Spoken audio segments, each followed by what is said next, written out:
Boa tarde a todos, eu sou o Diego Santana, operador do canal no YouTube Conjuntura Política e Econômica. Se inscreva no canal se você ainda não é inscrito e aperte os sinos para receber as notificações.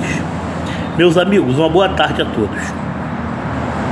A esquerda, como sempre, com sua velha cortina de fumaça, ela de alguma forma tenta buscar uma narrativa e criar factoides em cima de inverdades. Por isso que eles apoiam, de fato, a CPI da fake news, porque fake news para eles é só o que depõe contra o seu principal líder, o ex-presidiário de São Bernardo do Campo, que eles dizem ser um lutador do povo brasileiro. Mas é engraçado, se ele é tão forte, se ele está tão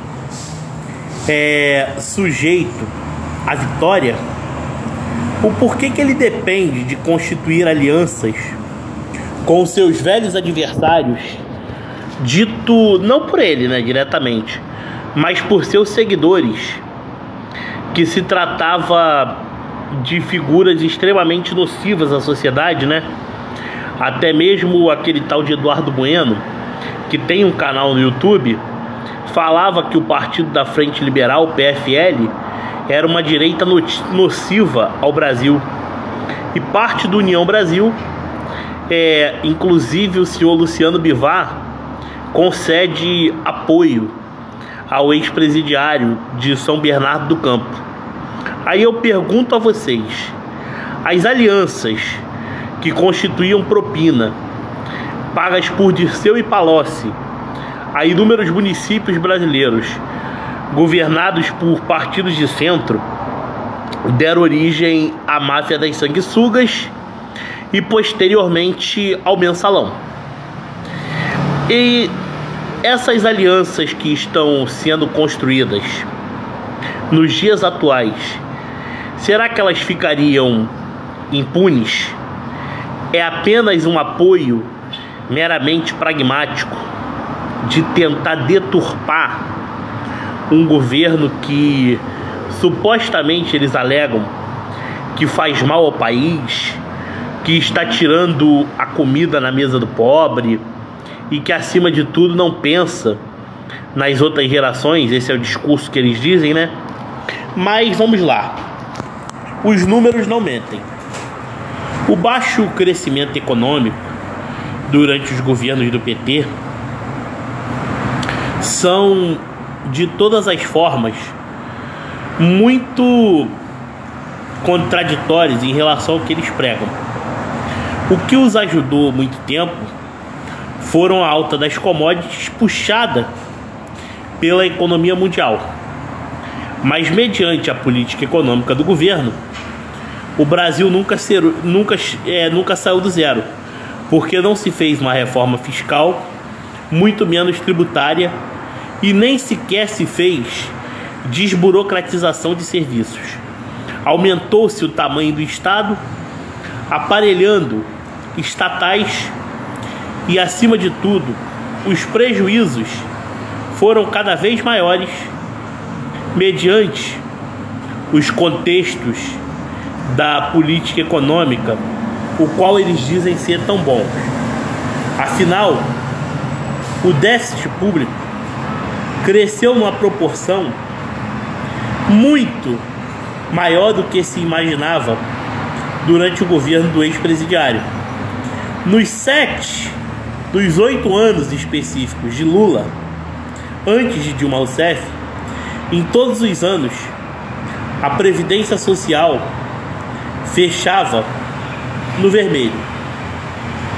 Isso contribuía diretamente para o não fechamento das contas públicas, visto que a reforma da Previdência agora feita demonstra o quanto que em 3 anos e meio a Previdência Social recuperou do que perdeu com os anos da improbidade e da irresponsabilidade dos inúmeros governos, principalmente no que se refere aos fundos de pensão.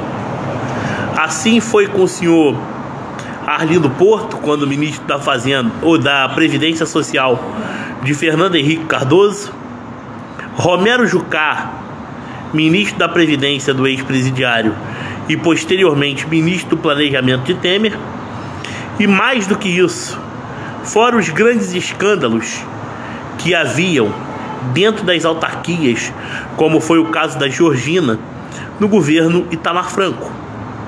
Todos esses fatores mostram os prejuízos que o país teve na economia e o crescimento abaixo da média mundial. É por esse motivo que esse modelo de governo não pode voltar a governar a nação, porque eles utilizaram dos frutos das riquezas que nós assim tínhamos e deturparam da pior forma possível para favorecer os seus velhos quadros políticos e aumentaram de forma desenfreada os gastos do Estado, desconcertando as contas públicas, aumentando a dívida pública interna e, como consequência, fazendo com que o governo tivesse que aumentar a taxa de juros para que se pudesse fazer com que os investidores não fugissem do país.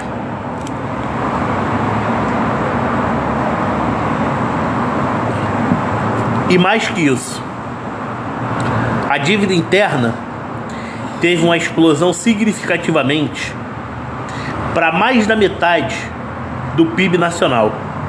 E fora as anistias dadas para governadores aliados dos governos que faziam parte da cobertura do esquema, o Tesouro Nacional arcou com inúmeras dessas despesas e a longo prazo a conta chegou em grandes proporções para que outras gerações pagassem. Essa é a herança do Brasil que se pegou em 2019, onde muitos tentam reclamar da revolta popular, mas se esquecem que a velha guarda fez uma grande deturpação no nosso quadro político com a fisiologia partidária, utilizando o significado da palavra democracia para defender os seus princípios de metas às quais não leva a nação a lugar nenhum, inibem o crescimento e atrasam o desenvolvimento econômico, estrutural e social. Foi por esse e inúmeros outros motivos que em 30 anos conseguiu-se quebrar inúmeras fábricas de grande importância para a nossa economia, que a longo prazo nos fez muita falta. A quebra da indústria nacional, o sucateamento de inúmeras empresas que geravam inúmeros empregos, nos levaram ao grande declínio. Não souberam aplicar o liberalismo da forma devida.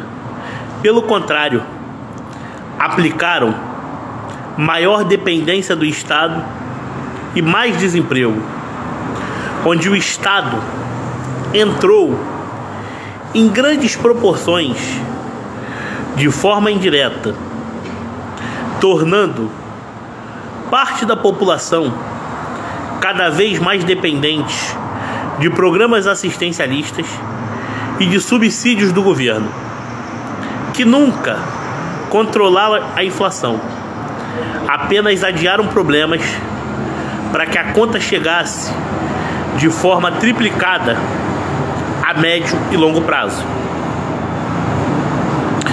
Entre inúmeros outros motivos, sofremos as graves consequências dos grandes desmandos e descasos, com uma população que retrocedeu de forma significativa, sem acesso a serviços básicos, e parte desses serviços básicos foram atendidos a outros países com os recursos do BNDES, que seria de fato ideal para financiar empreendimentos na nossa nação. E como consequência disso, o Tesouro Nacional arcou com essa péssima política econômica e com essa gestão incompetente que sempre jogou nas costas da população os inúmeros problemas políticos e econômicos. E tentaram dizer os salvadores da pátria, visto que em 1994, com a implantação do Plano Real, nunca houve de fato a queda da inflação, mas sim uma retirada de circulação monetária, que inibiu o crescimento da indústria nacional e causou o fechamento de muitas empresas após o período dos grandes ataques especulativos contra uma moeda de falsa potência para finalidades de estelionatos eleitorais. E o Brasil pagou essa conta de forma estratosférica e até hoje colhe os frutos causados por essa árvore podre, plantada com raízes fraquíssimas que se fragilizam mediante todos os contextos globais. E além de tudo, o Brasil em 2018 escreveu sua nova história. Em 518 anos de seu descobrimento, pela primeira vez, o povo lutou por sua liberdade e independência, colocando Jair e Bolsonaro como defensores da pátria brasileira. E a crise entre os poderes fez do judiciário quase que um poder paralelo que inibe o trabalho adequado do Estado brasileiro, que com tanta divergência e dificuldades de governabilidade recuperou investimentos que estavam parados há muito tempo e conseguiu atrair investidores para que o Brasil ganhasse mais confiança no mundo. Fez estoque de fertilizantes, investiu nas commodities e, acima de tudo, está preparando o caminho para a nova industrialização, construindo uma nova era que o povo brasileiro necessita, longe das velhas práticas políticas, das maquiagens macroeconômicas e do baixo crescimento, e de controle da inflação, não através de manipulação de dados e resultados, mas com metas ideais batidas junto ao crescimento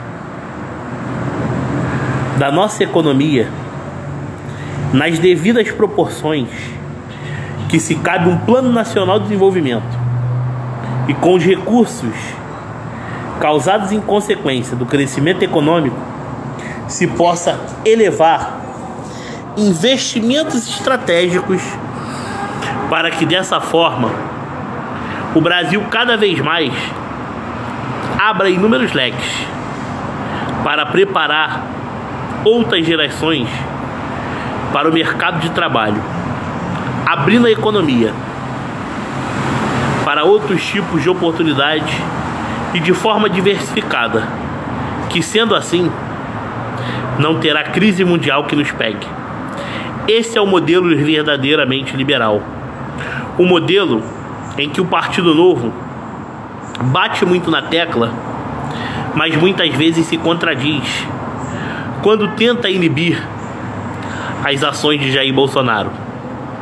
Pelo contrário, Jair Messias Bolsonaro se mostrou sempre liberal, se mostrou favorável a investimentos estratégicos e defende, acima de tudo, um crescimento sustentável da economia, com a regulação ideal de mercado e fazendo os investimentos que sejam estruturais para atrair os pontos mais potentes de crescimento de cada região do país. Foi assim que as exportações voltaram a atrair grandes reservas em dólar, elevando a nossa balança comercial.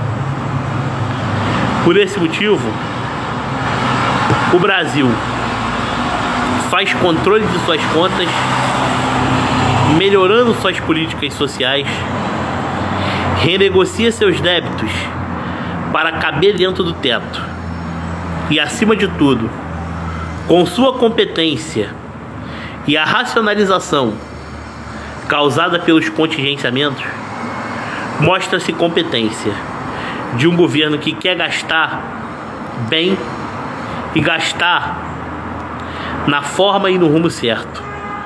Não gastar de forma desenfreada, acumulando débitos e estimulando a inflação através da banda cambial, que é a famosa estagflação.